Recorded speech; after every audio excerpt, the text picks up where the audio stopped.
예, 언제나처럼 신율의 뉴스 정면 승부. 첫 순서는 오늘 하루의 정치 뉴스 알아보고 분석해보는 뉴스 인앤아웃 시간이죠. 자, 오늘도 이고은 시사평론가, YTN의 이우영 아나운서 두 분 함께하겠습니다. 안녕하십니까? 네, 안녕하세요. 예, 안녕하세요. 이우영입니다. 예, 네. 우리 네. 이우영 아나운서 앞으로 저한테 형이라고 그러세요. 네. 내일부터 젊어지잖아요. 아, 네, 형. 사회생활 진짜 잘해. 미리 한마디 해야죠. 얘기했다고 금방 하네. 미리 해야죠, 예. 형. 네. 내일 모두 이렇게 다 젊어지는 날인데 네. 내일부터. 예. 네. 자, 젊어져요. 네. 예. 네. 제가 오늘은 예. 그 6월 27일이 뭐 특별한 무슨 날도 아니고 예. 검색을 해봐서 지금 이제 젊어지는 날 전야제 뭐 이렇게 되죠. 그렇죠. 그것도 있는데 제가 나름 생각해온 건 예. 오늘이 그 원더걸스라고 혹시 이제 아시죠? 알죠. 네. 그럼요. 네. 원더걸스의 일부러 자꾸 제 나이에 맞출 필요는 없어요. 예. 원더걸스 멤버 중에 한 분이 오늘이 생일이더라고요. 그런데 그런데 야, 진짜 노력 많이 했네. 네, 그런데 원더걸스 히트곡 중에 노바디라고 있지 않습니까? 예. 그런데 저희 YTN 라디오는 에브리바디가 구독해 주시길 에브리바디가 바라면서 예. 유튜브에 YTN 라디오 검색해서 구독과 좋아요 눌러주시고요. 신율의 뉴스 정면 승부도 에브리바디 부탁드리겠습니다. 예. 그 다음 건 저보고 하라 이거죠. 네, 맞습니다. 댓글과 이 좋아요 해주십시오. 네. 예, 고맙습니다. 유영 아나운서 인센티브 줘야 되는 거 아니에요? 네. 잘 부탁드립니다. 예, 제가 한 잔 산다고 그랬어요. 예. 자, 오늘 첫 순서 어떤 얘기부터 할까요? 네, 첫 번째 소식은 윤석열 대통령이 오늘 이제 국무회의를 주재를 했습니다. 최근 윤 대통령이 이제 프랑스와 베트남을 다녀왔는데요. 이 순방에 대해 있었던 성과에 대해서 총평을 하는 겸 설명을 했다는 소식 먼저 첫 번째 소식으로 가지고 왔습니다.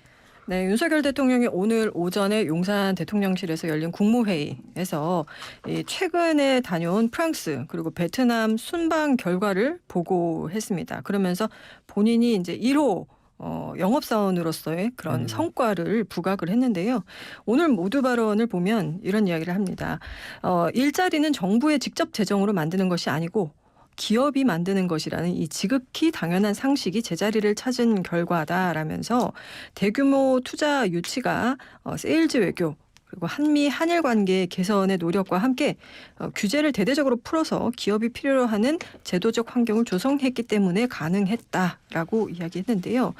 또 2013년에 새만금청 설립 이후에 9년간 새만금 국가산단의 투자 유치 규모가 1.5조 원이었는데 윤석열 정부 출범 이후에는 1년간 30개 기업에서 4배가 넘는 6.6조 원의 투자가 결정이 됐다면서 새만금뿐만 아니라 전국 어디에서든 기업이 마음껏 뛰고 또 역동적으로 성장할 수 있도록 뒷받침해 나가겠다 이렇게 강조했습니다. 또 최근 경제 여건이 어려운 가운데 물가 상승률이 둔화되고 또 수출과 무역 수지가 개선되고 있는 그런 상황을 언급을 하면서요. 하반기에 국민들이 그 변화의 결실을 체감할 수 있도록 민생 안정과 경제 회복에 총력을 다해달라고 국무위원들을 또 당부하기도 했습니다. 전반적으로 외교, 경제 현안에 대한 자신감을 드러낸 그런 발언이었는데요. 결국 핵심 키워드는 2개. 이번 정부 들어서 세일즈 외교를 강화했다는 것 그리고 규제를 대폭 해제했기 때문에 투자가 늘어난 것이다. 이렇게 성과의 요인을 꼽았다고 볼 수가 있겠습니다. 네. 프랑스와 베트남 순방 이제 세일즈 외교라고 설명을 해주셨는데 뭐 많이들 아시겠지만 프랑스에 가서는 이제 파리 국제 박람회 기구 총회 경쟁 프레젠테이션에서 마지막 연사로 직접 나서기도 했고요. 베트남 정상회담에서는 포괄적 전략 동반자 관계로서 두 나라가 깊이 있는 협력 방안을 확고히 했고 또 히토류 등 산업 협력과 미래세대 협력을 강화하기로 했다 이렇게 대통령실이 밝혔는데 이번 두 순방에 대해서는 어떻게 보시나요? 일단 이 월드 엑스포 문제는 우리가 조금 더 많은 노력을 기울이면 좋은 성과가 있을 거고 그 과정 중에 하나가 이번에 윤 대통령의 프랑스 방문이다 이렇게 볼 수 있고요. 저는 사실 베트남 방문을 굉장히 주목하고 있습니다. 네. 지난번 G7 정상회의에서도 베트남이 초청이 된 바가 있거든요. 그러니까 베트남이 왜 이렇게 요새 강조가 되느냐. 그것은 중국에 대한 제재의 움직임과 무관하지 않다고 봅니다.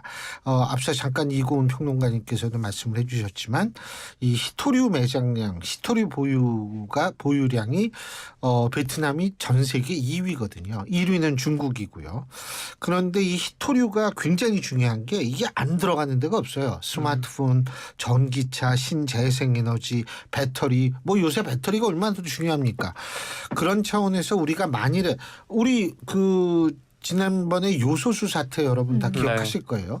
중국이 조금 이 마음에 안 들면 그냥 끊으면은 굉장한 어려움을 당하는데 그 이유가 뭐냐면 중국에만 너무 의존하다 보면 이렇게 되는 거거든요. 그렇기 때문에 이 베트남과의 히토류 협력을 통해서 우리가 중국의 의존도를 상당히 덜을 수 있다. 지금 현재 우리나라가 중국에 대한 히토류 의존 비율이 86%거든요. 이거를 제가 볼 때는 한 40% 정도까지도 늘릴 수 있을 정도로 한다면 저는 된다고 생각을 해요.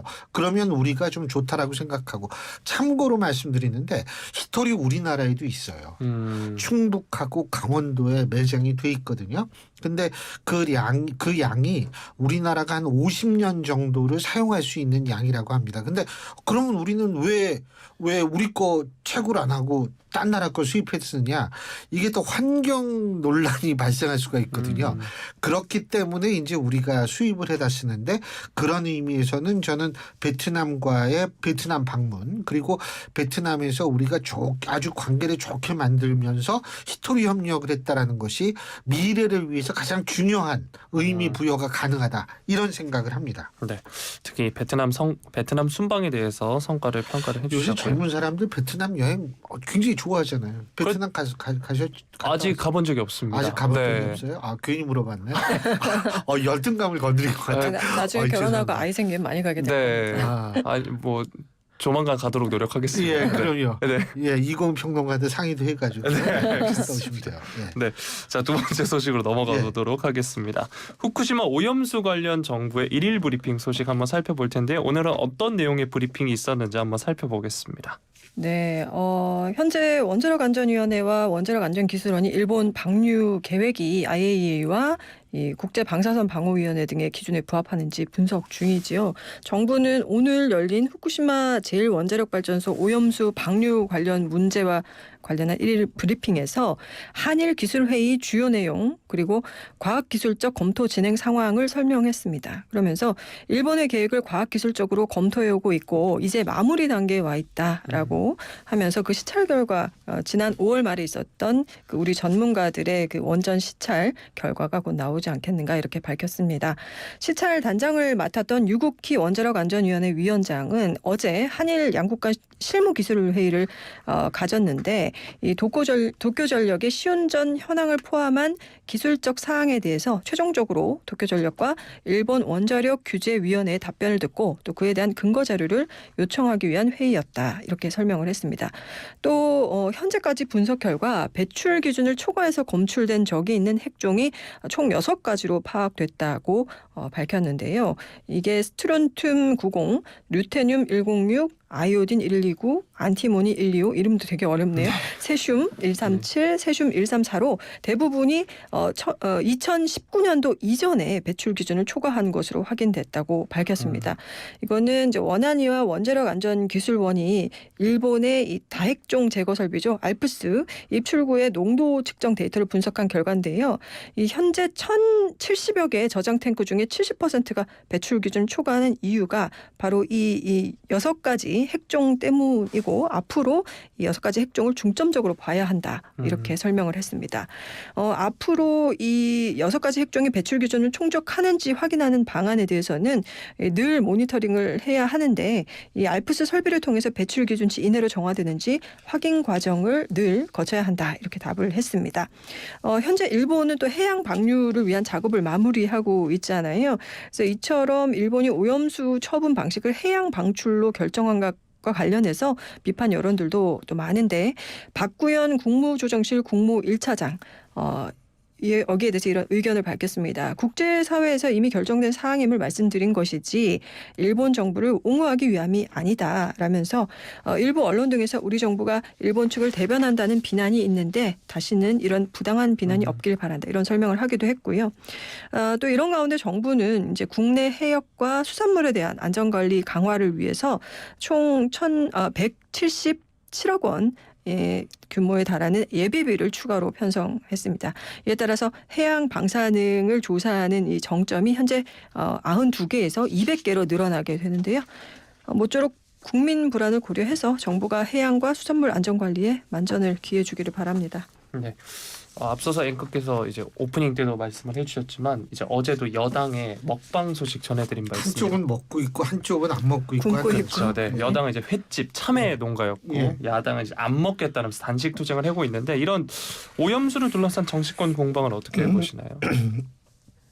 그 정부 같은 경우에는 저희가 어제 잠깐 얘기를 했었습니다만 실제로 국민들에게 구체적인 플랜을, 그러니까 예를 들면 그러니까 비상 상황이 발생했을 때, 예를 들면 물론 그런 상황이 발생한다는 것은 아니지만 우리가 검사를 했는데 이게 뭐 예를 들면 방사능이 좀 나왔다, 이렇게 되면은 당장 오염수 방류를 중단하라는 강력한 메시지를 일본에 전달하고 어떻게 해서든 하여간 걸 관철하겠다라는 의지를 국민들에게 보여주는 거는 전 필요하다고는 봅니다.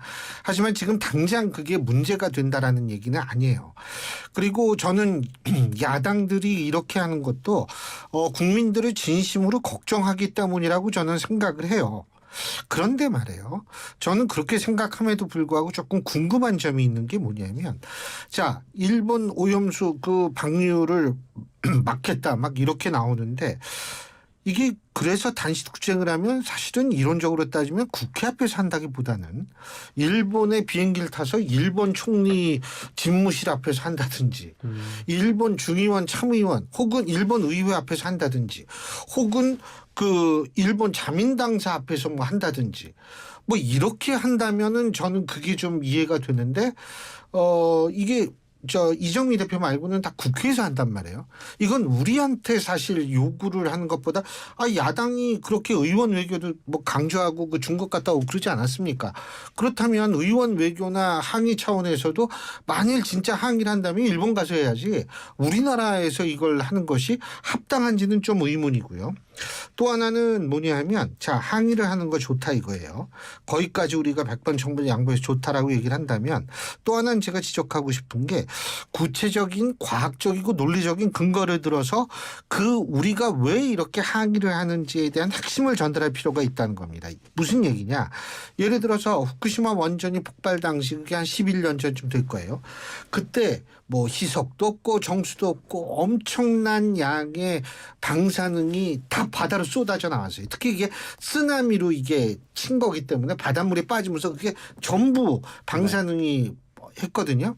자, 그러면 그때 당시 그때부터 해서 지금까지 우리나라 수산물에 우리나라 수산물에 방사능이 뭐 이렇게 됐다는 얘기 저는 아직까지 들어보지 못했거든요. 오염됐다는 걸. 자, 그렇다면 이번에는 뭐냐면 이걸 희석도 하고 이 정수기 같은 걸로 걸르고 이래서 이제 방류를 한다는 건데, 자, 그렇다면 이번에 방류를 유달리 그렇게 걱정해야 하는 이유를 좀 과학적과 논리적 근거를 제시를 해서 좀 설명을 해줬으면 좋겠어요. 그때와 지금이 뭐가 다른지, 그때 오히려 훨씬 더 몇만 배 더 걱정을 했어야 되는데 그때는 전 그런 얘기를 들어본 기억이 없거든요. 근데 지금 유달리 이렇게 걱정하는 것, 왜냐하면 이건 경험치, 과학을 몰라도 경험에 의해서 나올 수 있는 논리적 사고의 결과물이거든요. 몇만 배가 나왔어도 지금보다 훨씬 더 수천 배가 되는 방사능이 바닷물에 나왔었는데 11년 동안 우리나라 수산물은 큰 걱정이 없었다. 그런데 이번에 방류를 하는 게 왜 이렇게 큰 걱정이 되지? 라는 부분에 대해서 지금 단식하는 분들이 좀 설명을 해줬으면 좋겠어요. 예? 그때와 지금이 어떤 상황이 다른지. 그리고 사실 제가 거듭 얘기하지만 후쿠시마는 태평양 쪽에 있는 쪽이지 동해 쪽을 향하고 있는 도시가 아니거든요. 그런 점도 한번 고려해서 생각을 해봤으면 좋겠어요. 네. 자, 일본 관련해서 다음 소식 한번 살펴보도록 하겠습니다. 일본 정부가 한국 대법원의 강제징용 배상 판결에 반발해서 우리나라, 한국을 화이트리스트에서 제외한 지 어느덧 4년이 지났습니다. 그런데 약 4년 만에 일본이 우리를 화이트리스트에 완전 복원하기로 결정했다. 이런 소식이 전해졌습니다. 네. 한국과 일본 간의 관계가 악화되어 온 게 벌써 이 4년을 끌어왔죠. 2018년에 우리나라 대법원이 일본의 강제징용 배상 소송과 관련한 그 피고 기업의 피해자에게 배상하라고 확정 판결을 한 데에 대해서 일본 측이 반발하면서 이 촉발이 됐었죠. 일본이 그 이듬해인 2019년 7월에 강제징용 판결에 대한 사실상의 보복 조치로 불화수소 등 반도체 소재 3개 품목에 대해서 수출 규제에 나섰고요. 네. 또 그 다음 달인 8월에는 수출 심사 우대국 화이트리스트에서 한국을 제외하는 데 이르렀습니다. 또 이후에 문제를 둘러싸고 한일 양국이 지리한 다툼을 벌여왔는데 우리나라가 일본을 WTO에 제소를 했고 또 우리 역시 일본을 화이트리스트에서 빼는 그런 맞대응 조치를 취한 그런 흐름이 있었습니다. 이렇게 길게 이어져 온 갈등이 윤석열 대통령이 지난 3월 일본을 방문했고 또 기시다 후미오 일본 총리가 지난달 한국을 방문하면서 정상회담을 연이어 가졌었죠. 그래서 정상회담에서 수출 규제 갈등을 풀기로 합의함에 따라서 해소되기 시작했는데요. 지난 4월에 우리 정부가 일본을 우선 화이트리스트에 복원한 데 이어서 오늘 일본이 이 한국을 수출 무역 관리령 별표 제3의 국가, 즉 화이트리스트에 추가하기 위한 이 정령을 결정했습니다.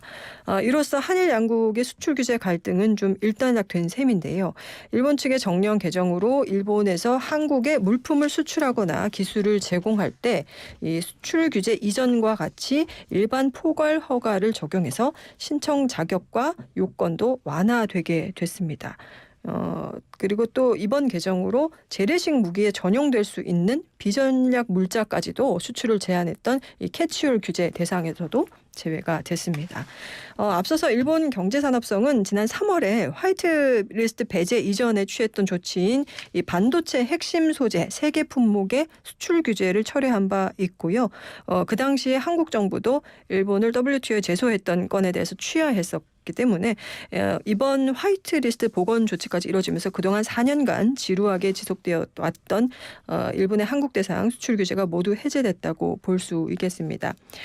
다만 이 4년간 국민의 기업들이 이 소재 부품 장비, 이 소부장 기술 개발에 매진하면서 대체제를 개발해온 그런 측면들도 있거든요. 그래서 이번 조치가 실효성이 얼마나 되느냐 이런 그 지적도 있고 또 외교와 정치적인 성과를 강조하기 위한 것이 아니냐 이런 또 지적도 있습니다.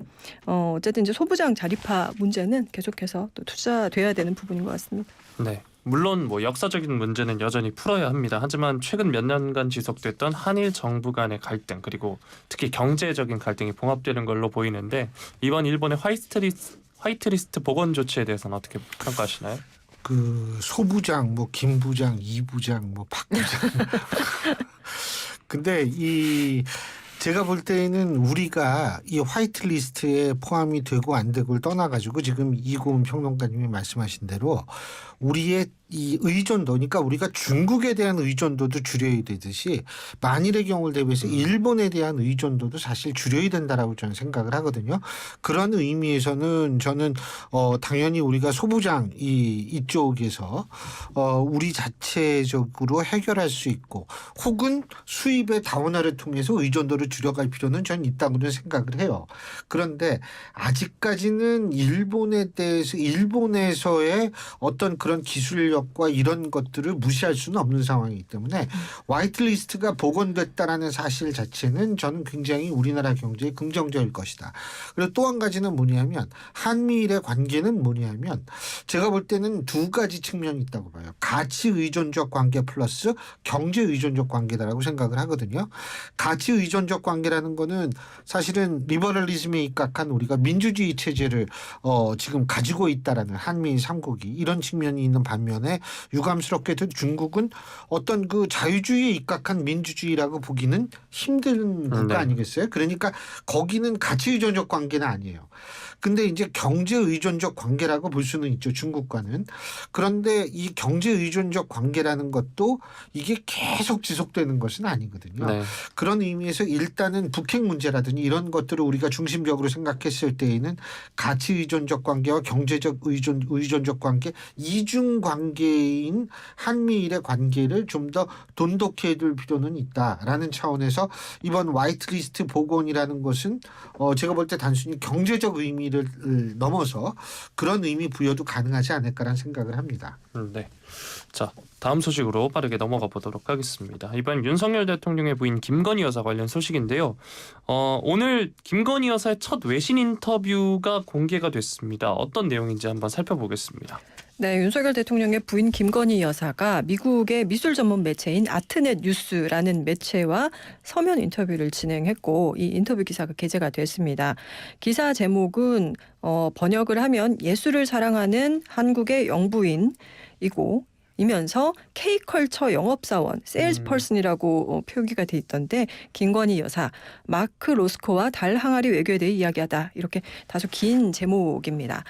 김 여사가 외신과 인터뷰한 건 이번 처음인데요. 이 매체는 김 여사에 대해서 주요한 미술 전시를 직접 진행했던 전직 기획자이고 윤 대통령 취임 이후에는 장애인 예술활동 지원과 기후행동, 한국 전통문화유산 보존 등에 힘써왔다. 이렇게 소개를 했습니다.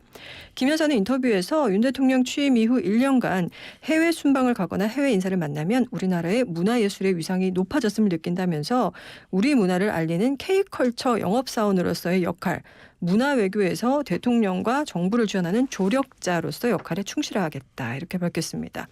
기사 제목에 언급됐던 마크 로스코는 러시아 출신의 미국 화가고요. 추상회화 작가인데 김 여사가 지난 4월에 미국 국빈 방문을 했을 당시에 이 영부인 질 바이든 여사와 함께 미국 국립미술관을 찾아서 이 마크 로스코 전시를 함께 관람을 했었습니다. 그리고 김 여사도 개인적으로 2015년에 마크 로스코 작품을 한국에 들여와서 전시했던 이력이 있고요. 김 여사는 이런 일화를 언급하면서 문화예술 분야에서 한미 간 교류 확대를 최선을 다해 지원할 수 있다면 그것이 제가 할 수 있는 역할이다 이렇게 강조하기도 했습니다. 또 달 항아리 같은 경우는 이제 방미 당시에 바이든 대통령 부부에게 그 윤석열 대통령 부부가 선물한 적이 있기도 한 예술품입니다. 네. 네, 윤석열 대통령의 부인 김건희 여사가 활동 반경을 조금씩 그것도 약간 문화 쪽으로 넓히는 모양새인데요. 이번 인터뷰 어떻게 보셨나요? 글쎄요, 전 두 가지라고 봅니다. 김건희 여사의 지금까지의 활동이 기존 과거 영부인들의 활동 범위를 넘어섰다고 볼 수 있느냐? 저는 아니라고 보고 네. 있고요. 두 번째는 퍼스트 레이디의 역할이라는 게 사실은 필수적이거든요. 그런 차원에서 본다면 저는 대통령 부인으로서 더군다나 본인의 전문성이 있잖아요. 그런 거를 살려가지고 영부인, 그러니까 대통령 부인으로서의 외부 역할을 과거의 선례 그 테두리 내에서 전 나름대로 수행하고 있다라고 봅니다. 네. 예. 네, 빠르게 마지막 소식 살펴보도록 자꾸 하겠습니다. 빠르게 하니까 제가 이제 말을 여기 딱 했잖아요. 네, 죄송합니다. 시간 관계상 네, 생방송이니까요. 네, 마지막 소식입니다. 예. 코로나19의 세계적 대유행 기간 선진국들의 부채 비율이 늘었다는 통계 자료가 나왔는데요. 선진국들이 부채 비율이 이제 5%포인트 높아지는 동안 우리나라는 12%포인트 뛰었다는 소식입니다. 네, 이거는 오늘 발간된 나라재정 6월호에 박명호 홍익대 교수가 IMF의 그 세계 경제 전망 통계를 토대로 밝힌 내용인데요. 선진국의 경우에는 부채 비율이 5%포인트 높아진 것에 비하면 우리는 12%포인트니까 2.4배 높은 네. 수치입니다. 우리나라는 코로나19 팬데믹 전후인 2019년에서 2022년 일반 정부 부채 비율이 42.1%에서 53.3%로 12.2%포인트 높아진 건데요. 이 일반 정부 부채 비율이라는 것은 중앙정부 그리고 지방 교육지자체의 부채인 국가 채무에 더해서 비영리 공공기관의 채무까지 더한 지표를 말합니다.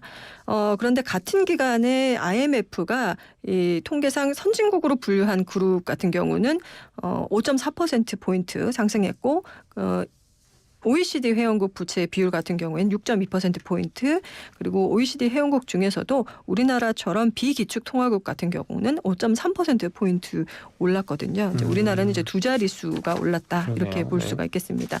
이거는 코로나19 팬데믹에 대응하는 과정에서 각국이 많은 재정을 투입했지만 우리나라가 상대적으로 더 큰 재정 적자를 기록해서 더 많은 부채 증가가 있었다라는 것을 보여주는 건데요. 이에 대해서 박명호 교수는 한국의 경제 인구 구조와 재정 운용 방식을 보면 악화한 재정 상태를 다시 복원시키는 역량이 낮다 이렇게 지적을 하기도 했습니다. 미래 전망도 있는데요. 지금부터 5년 뒤죠. 2028년 같은 경우에는 선진국의 부채 비율은 68.3%, OECD 회원국은 68.2%, 그리고 OECD 회원국 중 비기축 통화국은 43.2%로 지금 말씀드린 수치보다는 각각 작년보다 낮아질 네. 것이다 이렇게 예측을 했지만 우리나라는 58.2%로 지난해 53.3%에서 3.9%포인트 오히려 높아질 것으로 예상되는 그런 상황이기도 합니다. 네, 이 박명호 홍익대 교수가 재정준칙 조속히 도입해야 된다 이렇게 주장을 했는데요. 이런 주장에 대해서는 어떻게 보시나요? 필요하죠. 네. 필요하고 그런데 이제 제가 알기로는 민주당도 여기에 대해서 적극적으로 반대하는 것은 아닌 걸로 네. 알고 있습니다. 그 민주당이 자전중칙 이것 반대는 안 하지만 이게 뭐 빠른 심사보다는 우선 본인들이 얘기하고 있는 사회적 경제 기본법 이거하고 추경 제한 이 두 가지를 우선적으로 좀 해결을 해야 된다라는 입장인 것으로 알고 있는데 제가 볼 때에는 지금 우리나라가 부채 비율도 중요하지만 더 중요한 것은 뭐냐면 부채 이 재정이 열악해지는 속도가 굉장히 빠르다는 데 문제가 있어요. 그러니까 이런 측면을 놓고 우리가 민주당이 주장하는 것처럼 추경을 또 받아들이고 이렇게 되면 그 속도가 더 빨라질 가능성이 있다. 그렇기 때문에 민주당도 역시 공당으로서 이게 꼭 정권 자기네가 잡고 이 문제가 아니라 이 백년지 대기 문제 아니겠어요? 그런 차원에서는 조금 이 자정준칙 문제에 대해서 좀 더 긍정적이고 빠르게 좀 통과시키도록 도움을 좀 줬으면 좋겠다라는 생각이 들어요. 네. 사실 마음만 먹으면 민주당 단독으로 많이 하니까 네. 그렇게 했으면 좋겠다는 생각이 듭니다. 자, 오늘 두 분 말씀 여기까지 듣겠습니다. 고맙습니다. 네, 감사합니다. 감사합니다.